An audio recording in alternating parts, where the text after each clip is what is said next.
Welcome, everybody, to Dead Talk Live. I want to welcome our special guest tonight, John Abrahams. John, buddy, how you doing, man? I'm doing very well. How are you doing? I'm doing good. It's cold as shit here, but hey, it's winter time, right? I How hear you. Now, where are you coming from? I am just outside of Washington, D.C. in Northern Virginia. Gotcha. Okay. Uh, I'm in New York City, so it's pretty cold here too. well, I'm a native New Yorker, so I'm from And me Queens. as well. Oh, you Yeah. are? Yes, sir. Born and Awesome. raised. Where in New York? Downtown Manhattan. Oh, damn. Yeah, I'm from Queens. I'm from the outer boroughs.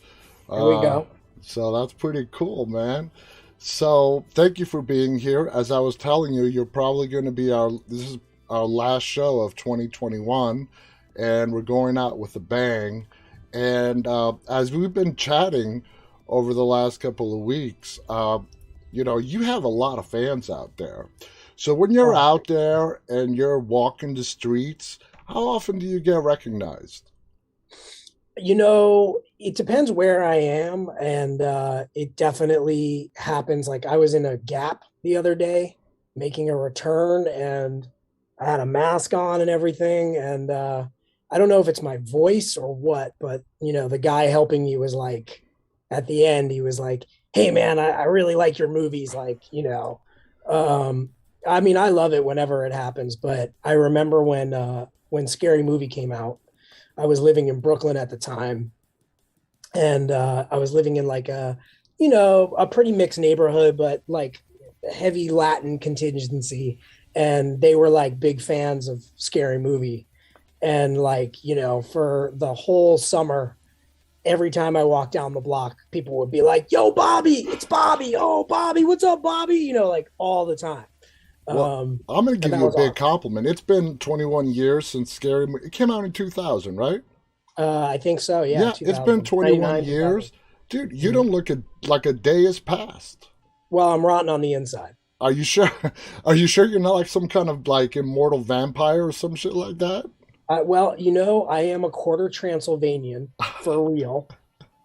God's honest truth. That's awesome. So it's possible I am a descendant of, you know, gypsy vampires or something. You have a career that spans over like 25 years. You've dove into directing with like, let's see, All at Once, Clover, and Exploited. Yeah. What was it that guided you towards directing? Has it always been a passion of yours? Um, it's definitely always been, I think, what I wanted to do. The acting door just opened first. I was like, I was in film class in high school, and my dad made music videos when I was a kid, like sort of before MTV. And my dad was an editor and an animator. And so and then I have a family history, like my dad's two uncles. One was Dean Martin's stunt double, and the other was like the Rat Pack's right hand guy. Ooh. And they were both best friends with George Raft before Hmm. that. So, you know, um, subsequently, my dad was like an extra in all these classic movies. My dad was like an extra in Planet of the Apes and like all these movies, and just always loved movies and always took me to movies from a very young age and sort of explained the technicalities to me. Uh, so it always interested me. But I wanted to do like monster effects. I was super into horror when I was a kid, and that's sort of what I thought my career path was going to be. And I used to like go to the horror cons and like follow Tom Savini around and go hear like Dick Miller speak and sorry, Dick Smith speak. No, Dick Smith. Yeah, Yeah, not Dick Miller. yeah. Although I did meet Dick Miller once and he was awesome. But yeah, and I was super into that. And then I just kind of continued in my interest in film, and the acting door opened. And I love that, but it's sort of a singular focus. And I come from a visual arts background and a music background. And I feel like directing sort of encompasses all my creative interests more. So, You you know, mentioned cons and growing up in New York like I did. Uh, Before all these cons that are out now, which is just crazy, there used to be really Comic Con, which was mainly just about comics. And then you had Fangoria's Weekend of Horrors. And I used to go to Fangoria's Weekend of Horrors every year. And that's where I first met Tom Savini. Is that where Yep. you first got to Same. see him as well? Same. And like, I'm going to go back to like 89, probably Wow. 88. Yeah. Wow, yeah, I Yeah. remember, man. I love those Weekend of Horrors with Fangoria because it was something unique. And you look back at all these cons, and like I said, it was Comic Con and Fangoria that were really, kind of the two big players, That's and it. they would Yeah. travel around the country and whatnot.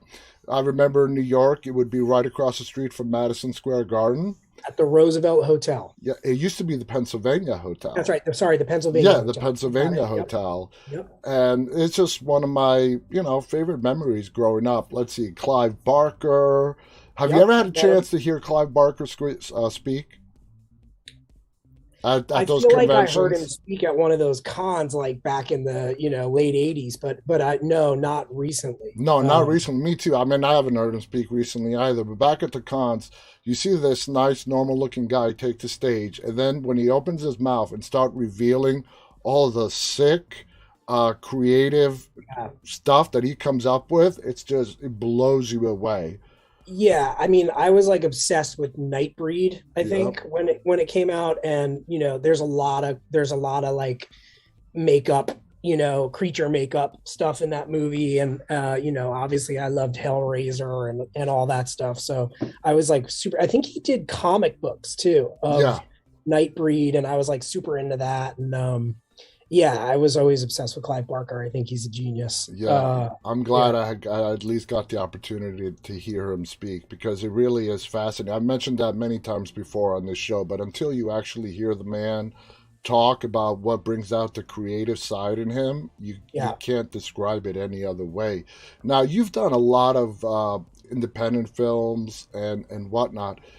Are you drawn to independent films? Do you have a big love in your heart for the indie film scene? It's just sort of how I came up. I started my acting career in indies, and back in the 90s, like, if you were a New York actor, there was just no, stopping, Yeah, no, right. there was no end to indie films. And like, you could just kind of continuously work. So yeah, I mean, I've been lucky enough to work in studio films as well. I've made my first three films as a director independently, and there are pluses to it. Money is not one of them, That's but true. but freedom, it kind of is. I think you kind of maintain more of a voice and more of your creative freedom when the film is smaller and smaller and smaller. Having gone through the studio films and the independent films, as an actor, auditioning for both, I would assume the studio films and the amount of callbacks you have to do is insane compared to an independent film. It is. I mean, the kind of like tension field is on those studio films. I kind of always am expecting to get fired. And on indies, I'm not. Like, I'm kind of like, okay, like I have my place. Like, they don't have money to replace me, whatever. But because when it's a studio context, it's like there's so many cooks and there's so many executives, and everything has to be kind of, dotted, and the T's have to be crossed, and everything is micromanaged down to the most minute It's details. a bureaucracy. There's a Yeah. whole committee that has to weigh in on stuff. And that's nerve wracking, and it definitely makes you feel like your job security is at stake.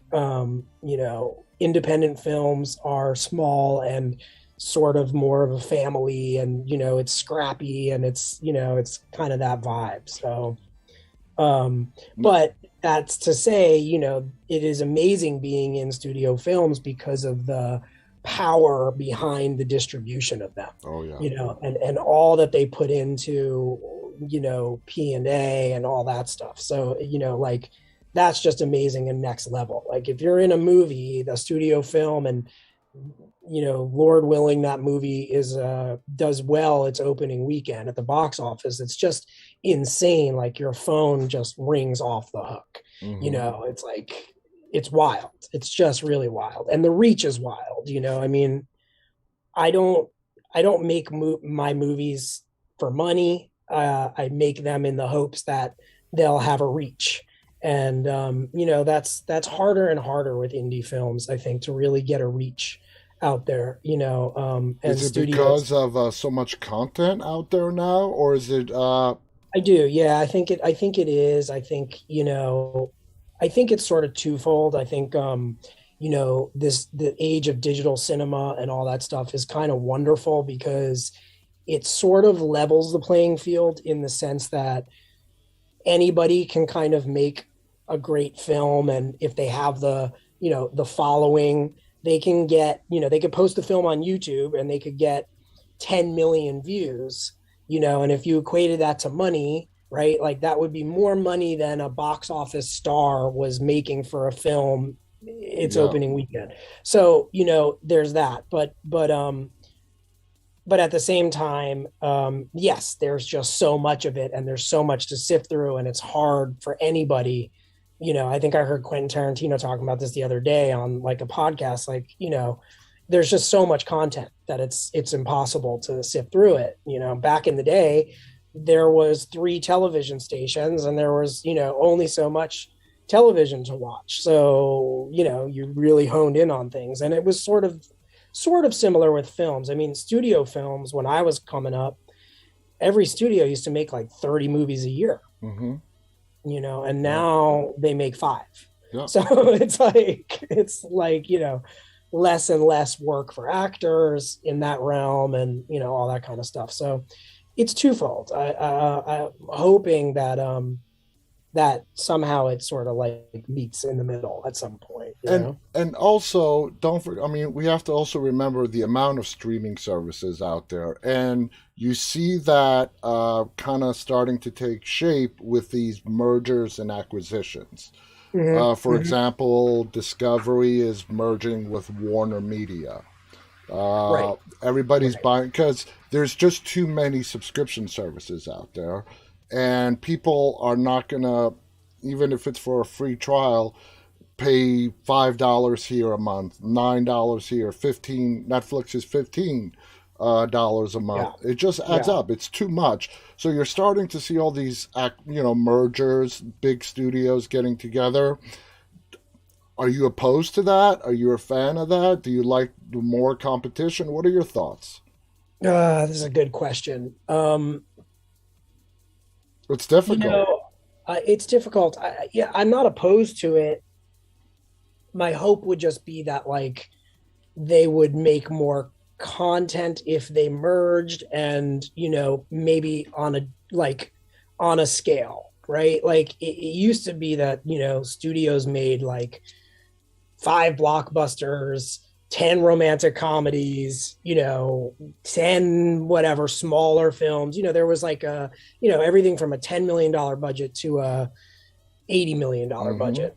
And, it's just not the case anymore. So my hope would be that, like, if that happens, that they sort of start making, not just acquiring, but making, a Exactly. smaller scale of films. Yeah. Yeah, and also start investing in distributing independent films. You got to also wonder with these mergers and acquisitions. Are you mentioned earlier that we're sort of on a level playing field? If they're trying to make it not a level playing field, and that is going to take away from some really great independent films that Mm-hmm. have come out or have yet to come out, yet to be made. So do you see a like a conundrum there with these studios getting together that might hurt the independent film industry? Um, I don't know that it could hurt it more than it already is hurt in a way. And, I don't know how to describe that except to say when I was making indie movies in the 90s, right? The average indie budget was like $3 million, Whoa. Okay. Now average indie budget, I'm gonna say, is about $250,000. Yeah, absolutely. Um, so and what ends up happening is you have people trying to make studio films, box office blockbuster kind of films on a 1% of the budget Yeah. or 10% of the budget. And that's just, I think, kind of messes things up. And they do that because that's all that these distribution companies can sell. Mm-hmm. And so it sort of starts to take away from the independent film having a specific voice, or taking chances, or not making your typical kind of formulaic stories. Yeah. And so that's something that I think is missing. It becomes harder and harder to find. So I don't know. I always like the Dimension kind of films, Uh-huh. versus Miramax plan of, like, Dimension made all the genre movies, which made all the money, and those financed Miramax's art films. Yeah. And I don't see the studios doing that, right? Like, I don't really see that. It's like you have everything's individualized now. Like Shudder makes, does the horror sort of release stuff, or there's horror distribution companies, and it's tricky. I mean, there is like stuff like Lionsgate, and there are like subsidiaries of studios that do genre, but Well, yeah, it's interesting that you mentioned that, because if you pick any like Shutter, for example, if you follow the chain of ownership on a lot of these companies, it always ends up almost landing to a big studio. sure, Yeah. right. Yeah. Right. It can, it can. And, it's kind of interesting. I don't see currently, and I could be wrong. I don't really look at like the numbers. I'm not a business film guy so much, but, I don't see a lot of the studio genre horror films, in mass. I don't see them making a lot of money. Okay. Yeah. Like Get Out does, and, whatever, but like, I feel like there's a lot of other ones that they make that don't seem to, go anywhere, or go as far as some of the indie horror films that are being made out there. Mm-hmm. Like, like what those guys who made Terrifier were able to do. I mean, there's just like, those things are amazing. Like, the following is crazy, and the business is crazy. So it's amazing. It really is amazing. And there's so much horror coming out now because it's cheap to make. It really is cheap to make. You can get it on there. And I've had a lot of people who are sitting where you are now tell me that the best form of marketing is word of mouth.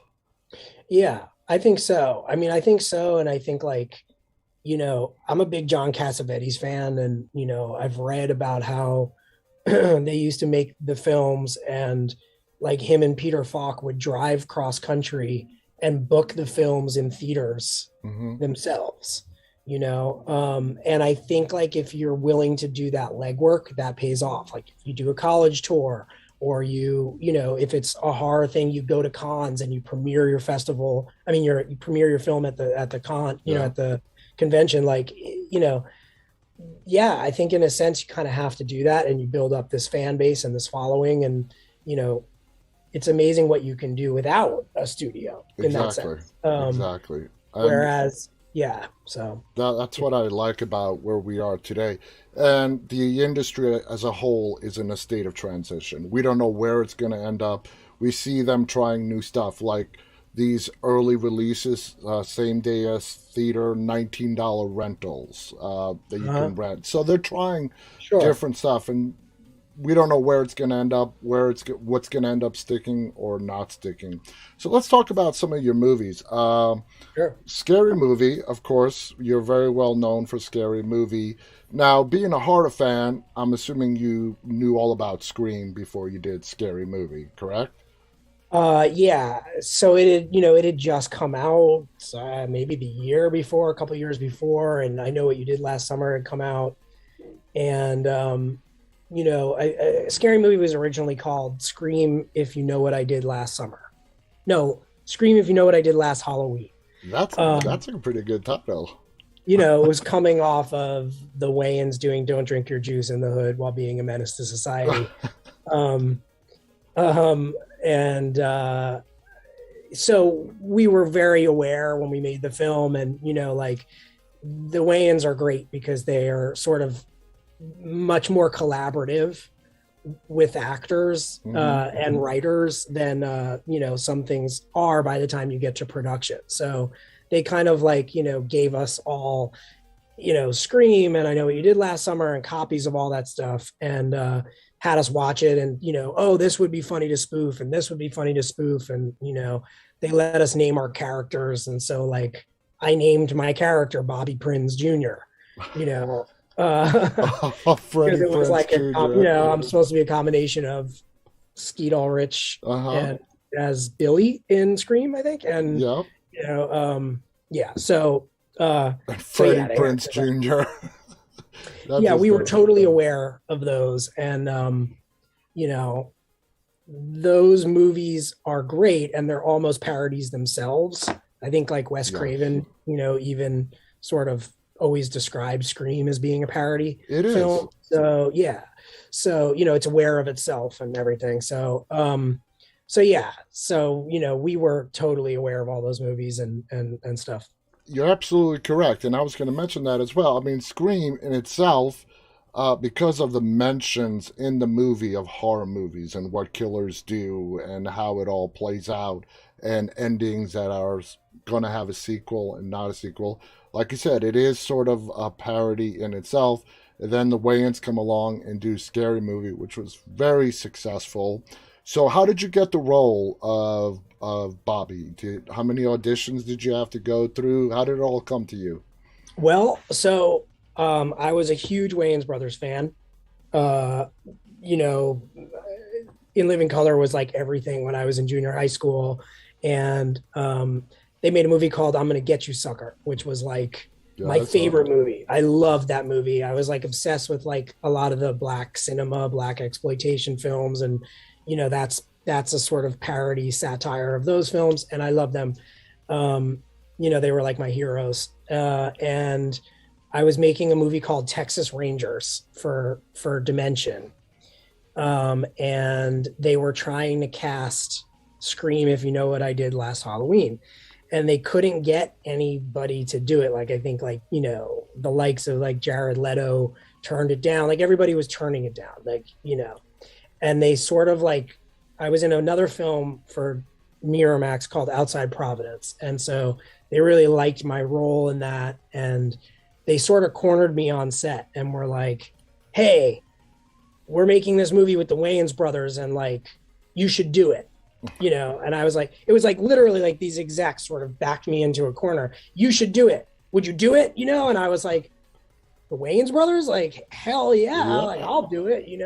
Of course, say no more, like sign me up. And so they were like, okay, we're gonna fly you to LA and meet with Keenan. And I met with Keenan in his office, and we like just kind of talked for a while, and I was like so starstruck, and we kind of messed around. In my memory, I think we messed around with like maybe a little improv stuff, although I can't remember if I like actually read for him or not. And then yeah, they were like, you got the part if you want it, and I was like, That's great. awesome. Now, Yeah. when you got to filming and Bobby, what was it that uh, it's obviously a movie, it's a spoof movie. What did you want to do? Did you want to mirror the character you were spoofing and Scream and just take it to a completely like silly level? Did you want to try and do something different with the character? What were your thoughts on how you were going to portray him?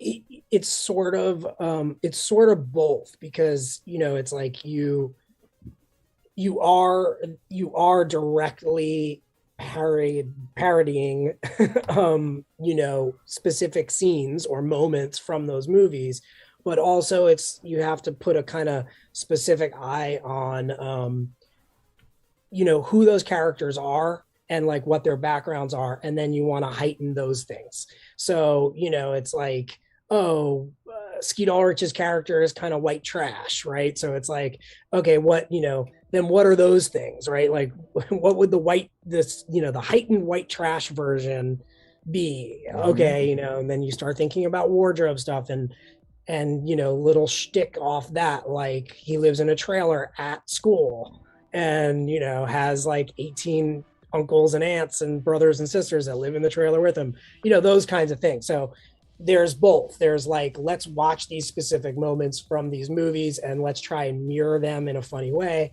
And then also let's like go into the kind of private lives of those characters and see what we can pull out of there. Working with the Weighins, did you find that they were very open to the actor suggestions and letting them do what they do? Yeah.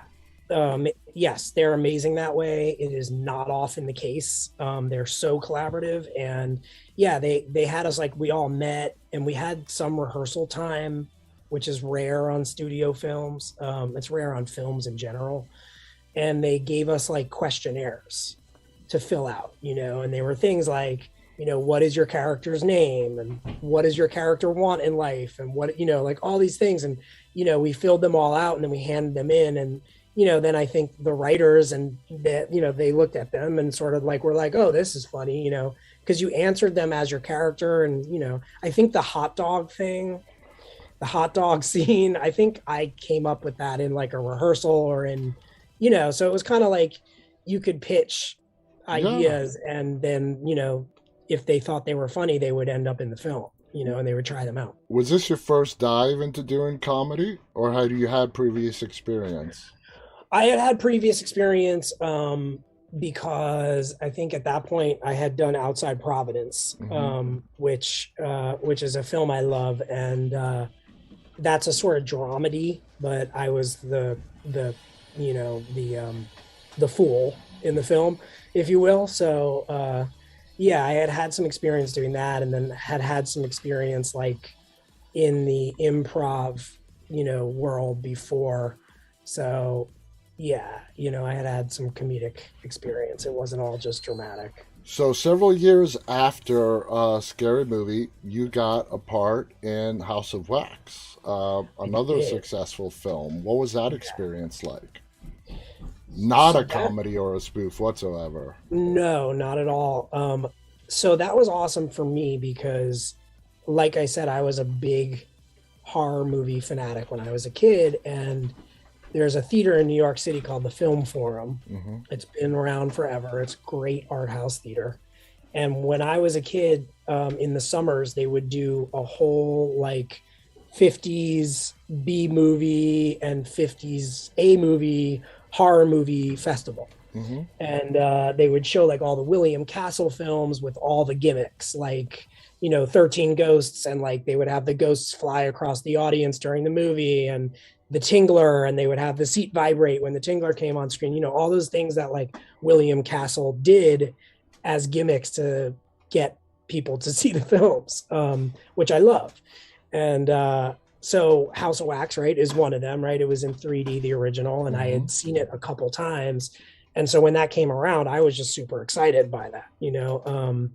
And yeah, that was just awesome because being on a big budget horror film is amazing.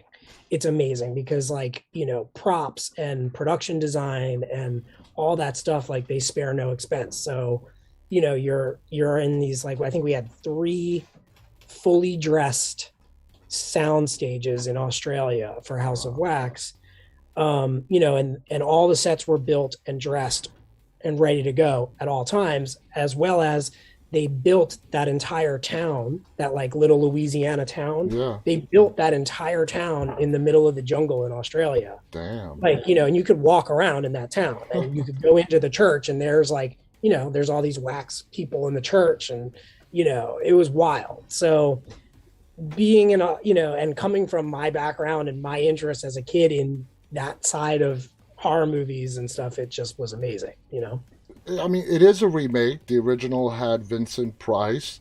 Yep. Do you have any trepidation in doing reboots or remakes of films and thinking that they're going to fall flat?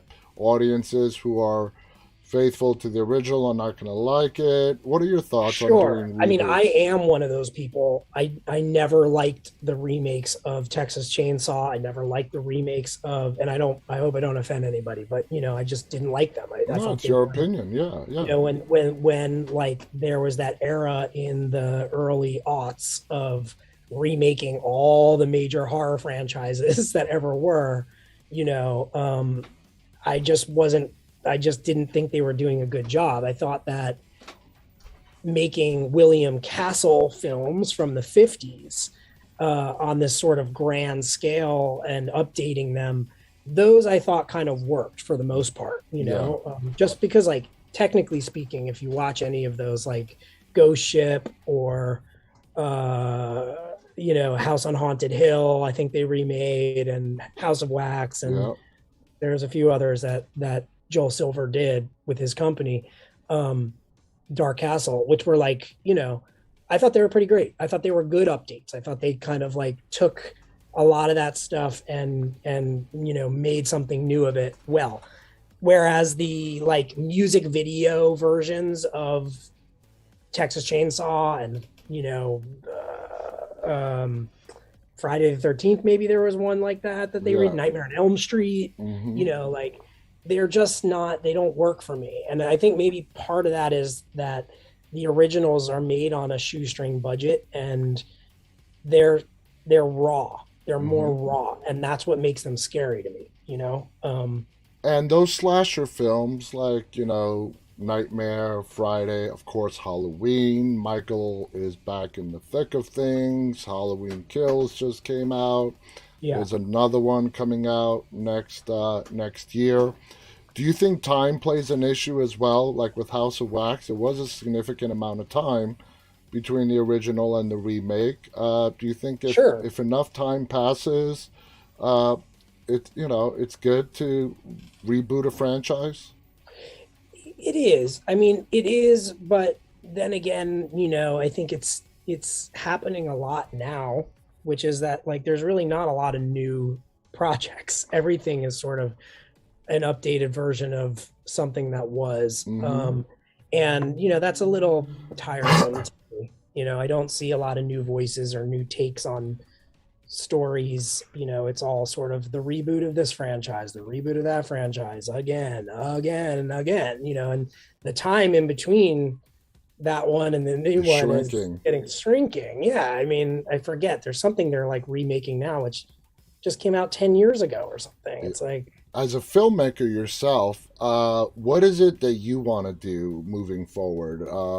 You said you're obviously a horror fan. Do you yeah. feel like, obviously, let's put the reboots, remakes aside, do you have some pretty good ideas as a director? Do you know a lot of writers? Do you do some writing of your own? And are you've got some really great ideas that you want to actually put on the screen? Yeah, I mean, I definitely do. I think you're always kind of kicking ideas around your head. My first two films, All at Once and Clover, were written by one of my best friends, Mike Testone. And, we have other projects that we've, been kicking around for a long time. And I'm developing a movie right now, but I'm not really a writer yet. I can break story really well, but the heavy lifting, it's not something I ever really like leaned into. So I have a bit of like fear around jumping in as a writer. And I think it really is just that. It's just like some silly fear, or trepidations. And once I jump into it, I think I'll love it and be off and running. But I love breaking story, and I love conceptualizing story. And yeah, I think my interests are very varied. I really Which want is to direct good. out. Yeah, it can be. I think it also can be tricky for industry people or executives to figure someone out like Yeah. myself, because they want someone who's sort of like, no, this is my direction and this is it, and when you're like, no, I like this, but I also like this and I also like that, they're kind of like, oh, we don't know what box to put you in. it can, I've experienced that for sure. So I just like to try as much as I can out.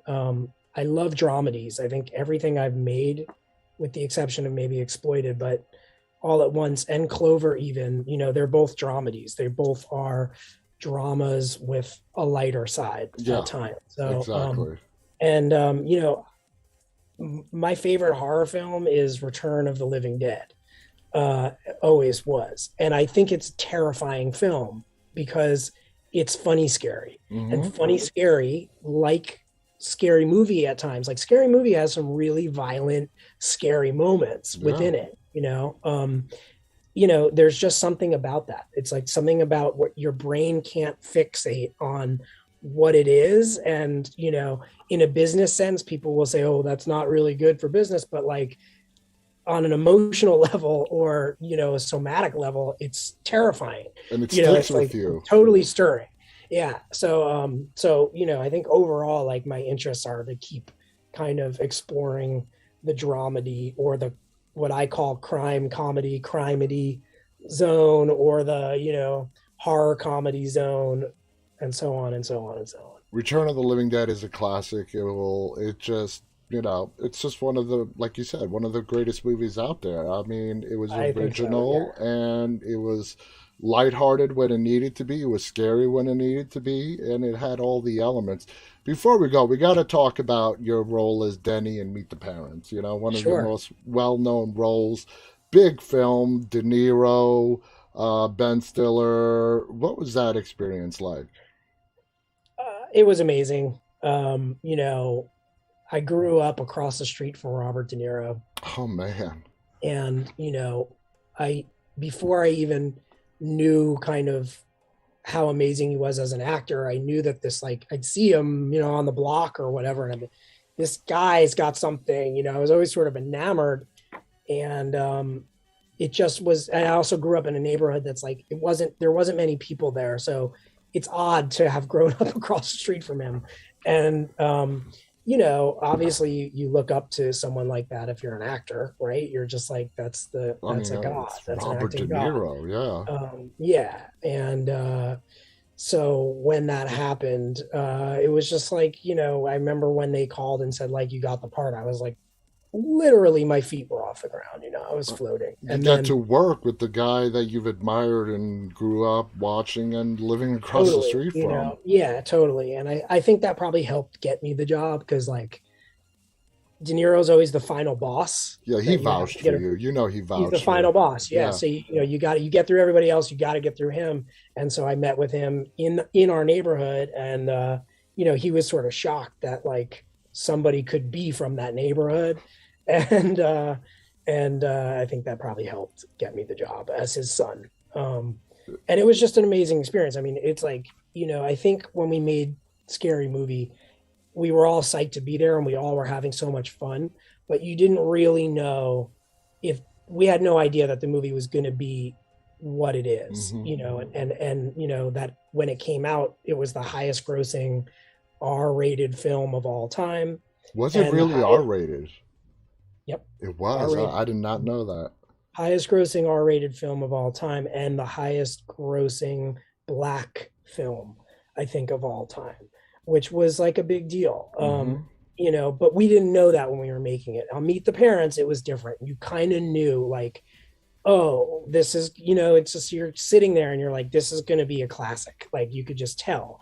And it is, it's like, it's almost a holiday film, right? Like, Huh? that people still watch around Thanksgiving. And, it's just so beloved by, like, a wide range of people. And it Yeah. shows like De Niro's range of talent. I mean, he can do, play the Corleone Godfather in Godfather 2, the younger version, and he can do comedy. He can do whatever he wants, and he's great at it. Yeah, he's amazing. He's an amazing comedic actor, really. I mean, king But of that's not comedy. what he's really known for, though. No, it's not. But if you look back at his canon, there's a lot of comedy. There There's a is. lot of comedy. King of Comedy is one of my favorite films ever. Hmm. And you know, there's so much. So I don't know. I always say that like comedians make the best dramatic actors. But I might one up that and say dramatic actors make better comedic actors. I don't know. I think that's the case with Bob for sure. Like Oh he's yeah, just, I mean, yeah. he's so fun to watch no matter what. No And matter what he does, yeah, absolutely. John, this has been fascinating.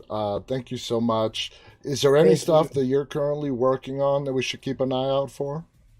I'm developing a movie right now, which hopefully will make in 2022. Nice. But I'm not going to say the title yet, No, just no. because I don't like to curse things.